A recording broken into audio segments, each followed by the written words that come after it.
د نیوز فریش چینل لیدونکو السلام علیکم. ستړي مشئ په موکړه تازه لاندو مهمو خبرونو ته. د جنوبي اسلامي پخوانی قوماندان نظام الدین قیصري نن سهار هیواد ته راستون شو.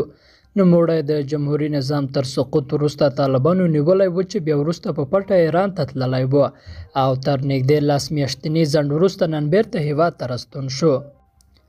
بلور ته نړیوال وایي د بندیزونو ختمول به له افغانستان سره د امریکا ستره مرسته وي.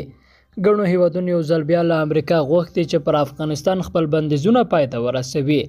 د RT رسنۍ د راپور له مخې وروسته له هغې چې سخته زلزلې د افغانستان ځینې برخې وځپلې نو بشردوستانه مرستو ته سخته اړتیا پیښه شوه.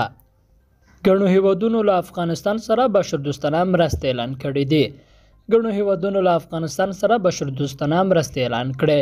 د راپورونو له مخې له دې ډلې د چین د بهرنیو چارو وزارت په تازه څرګندونو کې ویلي چې افغانستان کې له زلزله ځپلو سره 2.5 میلیونه ډالر مرسته کوي. او ملګري ملتونه وایي افغان زلزله ځپلو سره د مرستې لپاره 10 میلیونه ډالر ورکوي.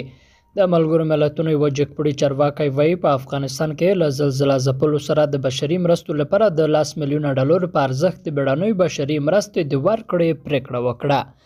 د بشري چارو او اضطراري مرستو د همغږۍ لپاره د ملګرو ملتونو د سرمنشي مرستیال مارټین پرون په خپل ټویټر کې لیکلي چې د ملګرو ملتونو د اضطراري صندوق له لارې به د 10 میلیون ډالره بعد د زلزله ځپلو د بیړنیو اړتیاو د پوره کولو لپاره ولګول شي. پرون شنبه له ازبکستان څخه د بشري مرستو 2 الوتکې او له ترکمنستان څخه 1 الوتکه افغانستان ته ورسېده. قدرمنو دوستانو له ملتیا مو مننه.